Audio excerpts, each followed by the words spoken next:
Salut à tous, aujourd'hui je vous propose un retour par rapport à ma vidéo critique salée sur Disney Star Wars 8. Je voulais absolument vous expliquer pourquoi je parle de Disney Star Wars et pas de Star Wars tout court. Donc oui, la vidéo va spoil le film, donc si vous l'avez pas vu, fuyez la vidéo, et si vous vous en foutez, eh bien restez. Mettons tout de suite les choses au clair. Octobre 2012, Disney s'offre la société de production Lucasfilm, détentrice des droits sur la franchise Star Wars. Sous l'effet de la hype et de la surmédiatisation due à cet événement historique du monde du cinéma, Disney annonce une nouvelle trilogie. On est en fin 2017 et depuis 2012, Disney a réalisé une série animée et 3 films. Star Wars Rebels est sorti depuis 2014 et en ce qui concerne les films, depuis 2015 on a le droit à un film par an. Le dernier en date étant le dernier Jedi sorti en début décembre, tandis que le prochain, A Star Wars Story Han Solo, sortira en fin mai 2018, soit dans environ 5 mois. La saga de George Lucas a toujours été supervisée à tous les niveaux par ce dernier, de l'idée du sabre laser en voyant son gosse jouer avec un balai, jusqu'à la réalisation des films. En parlant d'enfants avec un balai, on peut dire que le dernier Jedi délivre un plus ou moins beau message à Lucas. Bref, Star Wars c'est son univers, c'est lui qui l'a créé, il en faisait absolument ce qu'il voulait. Les gens pourront dire ce qu'ils veulent sur la prélogie, c'est Lucas lui-même qui a réalisé la trilogie entièrement, à l'inverse de la trilogie originale où pour l'Empire contre-attaque, il avait confié la réalisation à Irving Kershner. Et le Retour du Jedi était réalisé par Richard Marquand. Ces derniers ont apporté leurs pattes à la réalisation, forcément étant des réalisateurs, mais le produit final, la direction sur le plateau, l'écriture et la production en général, tout ça a été dirigé par Lucas. Star Wars c'est son bébé, c'est lui qui prend les décisions. Là où je veux en venir par rapport à Disney, c'est que depuis ce rachat, l'univers étendu, approuvé et encouragé par Lucas, composé des produits officiels tels que les jeux vidéo, les bandes dessinées et autres romans, ainsi que certaines productions de fans, et bien tout ça a été décanonisé pour être renommé Legends. Suite à cela, seuls les 6 premiers films et la série animée Star Wars Clone Wars rentrent dans le canon. De plus, la nouvelle série animée Star Wars Rebels, ainsi que tous les produits dérivés réalisés après août 2014, rentrent dans cet ensemble. En gros, pour résumer, depuis 2014, Disney a chié sur l'univers étendu sous l'ère George Lucas, pour créer son propre univers étendu, tout jeune, tout beau. Du coup, le souci, c'est que les films sous Lucas n'étant absolument pas précis sur les détails, les lois, concepts et explications entourant la force en général, ou même la logique de l'univers, eh bien ça donne un Disney qui réinvente complètement Star Wars à sa façon, ce qui nous amène à une Leia qui nous fait du Mary Poppins dans l'espace et survit dans le vide sidéral en mode OKLM, alors qu'avant, on avait par exemple Plo Koon qui avait réussi le même exploit mais surtout grâce à son respirateur, ou bien encore Sattel Shan qui arrive difficilement en méditant et produisant une boule d'énergie autour d'elle. On est très loin du je lève ma main vers le vaisseau et YOLO. C'est ce genre de prise de liberté et de fuck total à la logique de base de l'univers Star Wars qui me fait parler de Disney Star Wars et non pas de Star Wars tout court. Que certains veuillent bien l'accepter ou non, Disney s'est approprié complètement Star Wars et réinvente l'univers comme bon lui semble, sans se soucier de ce qui a été fait avant, puisque ce qui était canon avant 2014 ne l'est plus depuis. Et que vous le vouliez ou non, Disney a également la main mise sur Lucasfilm. Depuis le rachat par Disney, c'est comme par le plus grand des hasards, la fameuse Kathleen Kennedy qui est nommée présidente de Lucasfilm. Et depuis, cette femme a viré 3 réalisateurs, rien que ça. C'est d'abord le duo de réalisateurs Phil Lord et Christopher Miller à la barre du film A Star Wars Story Han Solo qui s'est fait virer après 5 mois de tournage, remplacé par Ron Howard, motif divergence artistique. Et plus récemment, c'est Colin Trevorrow qui était prévu comme réalisateur du 9e opus, qui se fait virer et remplacé par J.J. Abrams.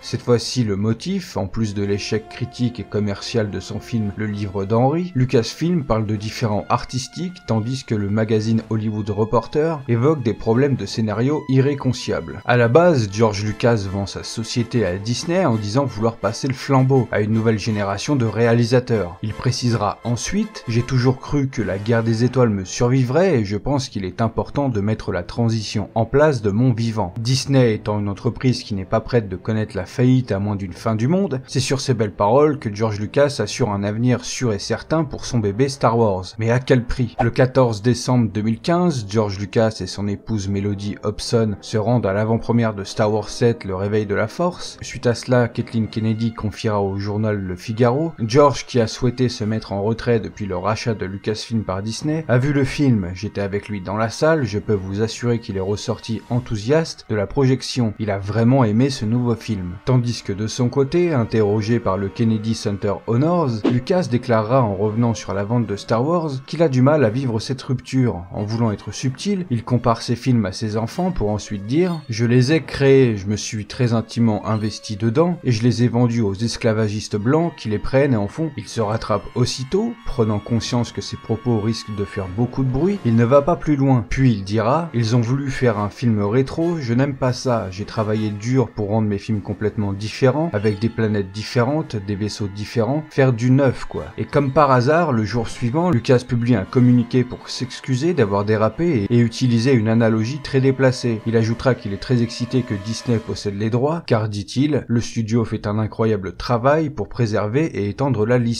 Voilà, je pense que j'ai pas grand chose à rajouter sur le sujet, vous avez tous compris où je veux en venir, je tiens à m'excuser sincèrement envers George Lucas, même s'il s'en branle et qu'il tombera jamais sur ma vidéo, que j'incendie depuis qu'il a vendu son bébé, que j'ai détesté autant que je déteste Disney pour pondre des épisodes Star Wars aussi nuls. Pauvre George Lucas, tu as voulu bien faire et tu t'es fait manger tout cru par Disney. Telle la République, ta société Lucasfilm a été anéantie de l'intérieur par l'Empire Galactique dirigé par Dark Mickey. Ceci étant dit, je vous invite donc à me donner votre retour par rapport à mon avis sur le sujet après avoir fini la vidéo.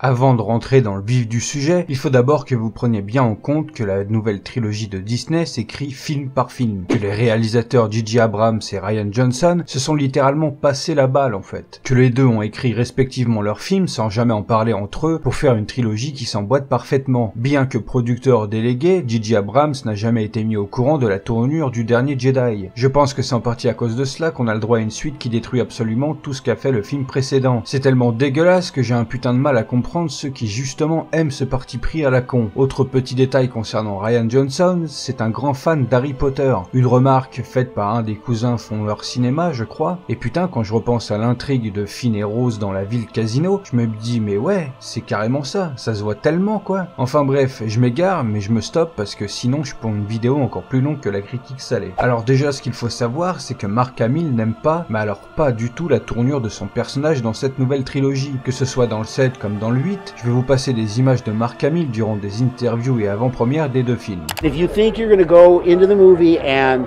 recapture your childhood, you're setting yourself up for disappointment. I want to do movies now where I don't do anything, I don't talk, I get second billing, and you know, I'm in the movie less than 30 seconds. It doesn't matter if it's good as long as it makes money.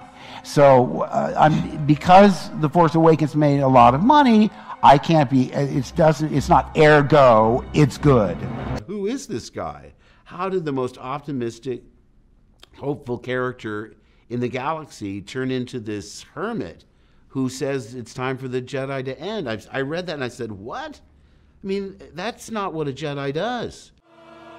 Vous l'aurez compris, Mark Hamill n'aime vraiment pas la tournure que prend Luke et personnellement, je le rejoins complètement. Je pense que Disney et Lucasfilm auraient pu et auraient dû donner quelque chose d'inédit et de très surprenant pour le personnage de Luke, tout en gardant leur objectif de vouloir faire table rase du passé et de proposer leur vision. Sauf qu'en fait, non seulement ils ne respectent pas vraiment les personnages de la trilogie originale, en nous les tuant à chaque épisode, mais en plus leur histoire ne tient pas la route. Au-delà de cet aspect, de cette envie de cassure avec les précédents films, on peut finalement pardonner et oublier en mode bon ok, ça part comme ça, Star Wars, qu'on adhère ou qu'on n'adhère pas, de toute façon ça va se faire. À partir de ce moment-là, on a le choix de se dire oui, je continue à regarder cette nouvelle trilogie, ou au contraire non, je n'aime pas les nouveaux épisodes de Star Wars, j'arrête. Y a pas mort d'homme, même si on peut tous prendre cette évidence comme on la veut, si c'est en mal, au final c'est juste dommage quoi. Mais là où ça devient grave par rapport donc à Mark Hamill, c'est que ce dernier aurait été manipulé durant le tournage du fameux épisode 8. Il y a énormément de vidéos anglaises qui parlent de cette rumeur, de cette théorie qui dit que Mark Hamill ne savait pas que Luke meurt dans cet épisode. Pour résumer brièvement, durant l'avant-première du dernier Jedi, Mark Hamill est tout excité et pressé de voir le film. Mais ensuite, devant certains journalistes, en plus accompagnés de Rian Johnson, on peut clairement voir à son visage à quel point il est pas bien. Alors, est-ce que c'est bien à cause de ce qu'il vient de voir ou pas? Je pense qu'on n'aura jamais la réponse. Il faut savoir que ça serait pas la première fois qu'un film Star Wars piège ses acteurs. En effet, pour l'Empire contre-attaque, durant la fameuse scène du « Je suis ton père », en tournage, Dark Vador disait à la base « Obi-Wan a tué ton père ». C'est après que Lucas a fait changer la phrase pour surprendre tout le monde à la projection du film. Certes, il y a manipulation, mensonge, mais c'était une belle surprise et un bon parti pris. Alors que pour le 8, s'il y a bien eu manipulation et mensonge envers Mark Hamill, force est de constater qu'il n'a pas bien pris la nouvelle. Sachant que Mark Hamill ne fait que cracher son venin sur la nouvelle trilogie, c'est pas impossible d'envisager que Rian Johnson a pris cette décision de tuer Luke parce qu'on lui aurait demandé. Et par on, je veux bien sûr dire Disney. Lucasfilm appartenant à Disney, c'est la même chose, quoi.